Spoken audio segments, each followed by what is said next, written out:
Hello and welcome again to another episode of Nerf News, your number one source for Nerf News on the net. I'm your host, Drac, and let's talk about the judge. Now, the last time that we saw the judge, it looked a lot like this. That's because we had a back-end photo. If only we'd had a front-end photo, right, guys? If this wasn't an image designed specifically to generate hype, I don't know what is. But I remember mentioning specifically in that video that I thought the front end was huge and that it would fire some sort of alternate form of ammo. I remember thinking that it would not be mega darts just because that didn't make any sense in the Doomlands line. I thought that it might be demolisher missiles. Well, I wasn't too far off. It's not demolisher missiles. It's in fact 3-round bursts, so 3-round absolver shots. And the first thing that people saw when they saw this 10-shot turret on the judge is they were like, oh my gosh, we're finally going to have an affordable way to get a whole lot of sledge fire shells all at once. And I want to burst your bubble. I'm pretty sure that while the sledge fire is a ton of fun and the shells are very difficult to come by, these don't look like sledge fire shells to me. They look very, very similar, of course, but you have to remember that the sledge fire shell has a lip in the back end, and that's what allows you to slide it in and lock it in and then pull it out eventually. So these don't have, there's no break action in the judge is what I guess I'm getting at. And so I don't think that these are going to be sledge fire shells so much as they're going to be very functionally similar pieces that are permanently attached to the turret itself. But 10 shots of 3-round burst means 30 shots total in what it can only be described as like a really goofy shotgun style prime Doomlands pseudo-primary class blaster, and that's kind of what the Doomlands line has been doing for a while, is these weird sidearm concepts into pseudo-primaries. We had that with the super extended strong arm, we had that with the mega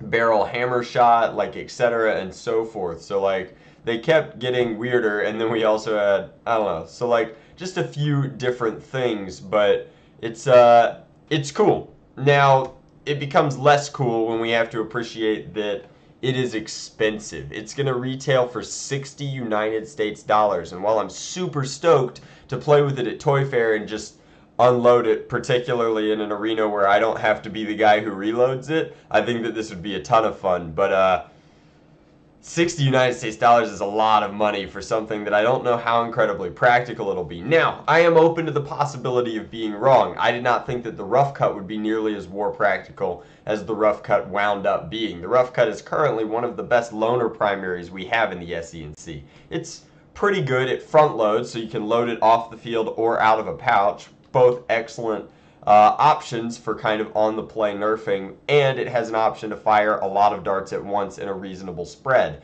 This has a lot of similar properties to that, so I don't want to write it off entirely, but the biggest advantage of the rough cut is that it wasn't too terribly expensive, particularly compared to modern blasters, which cost $60, $80, $100. As we kind of go through the list, like things get more and more expensive, and so like this is no exception. It's going to be very pricey, but it's pretty cool and it's doing something unique, so I don't want to write it off entirely. I think that it's going to be sweet. I can't wait to review one for you, but it is very expensive in a lineup where there's so many options. You have to decide if you'd rather have this or the burst fire modulus or the fully sniper rifled out AccuStrike blaster. It's just a lot to keep track of, and so like I don't know if this is the best use of 60 United States dollars in the upcoming Nerf lineup, but hopefully they're paced out throughout the year, and I'll get a Toy Fair video for you guys so that you'll know which ones you're looking forward to the most, so that you can spend your discretionary dollars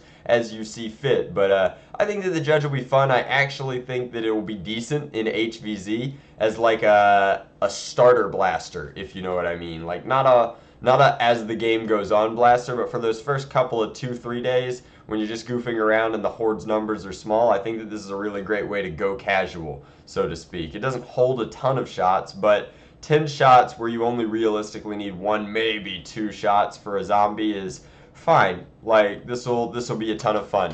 I mean, you can go casual with a triad if you really want to. So this is just like a triad on steroids. I've heard people say that they think that this might be a smart AR blaster, and I don't think that that's the case at all. You can notice that these are all the same distance out from the barrels, So that already tells me that it's probably not a smart AR blaster. And then in addition to that, it just wouldn't make sense. Like, we already have these really weird smart AR revolver things. Like, you've got the Ravager in the Alien Menace line, and they kind of flop. So I think that the gimmick here is that it will be 3-round burst, 3-round burst, full shotgun mode. So that's just my opinion on the Judge. Let me know in the comment section below if you think that it's worth $60 or not. And if you don't think that it's worth $60, let me know what you think like would be. Like, is there a way that this could be better? Like, obviously there's a ton of dead space in the back here. It's nowhere near as compact as it could be, although I think that that's just a design choice, trying to make it look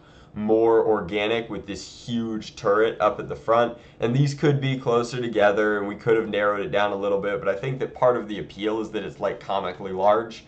And then so yeah, like, if you're not into this for $60, let me know like which thing you're more excited about. And speaking of things that we're not excited about, I have a fun crossbow to leak to you that I'll be launching in about an hour on the channel, and I'm not thrilled by the supposed price tag for it, but we'll talk more about that later. Nerf on, Drac out.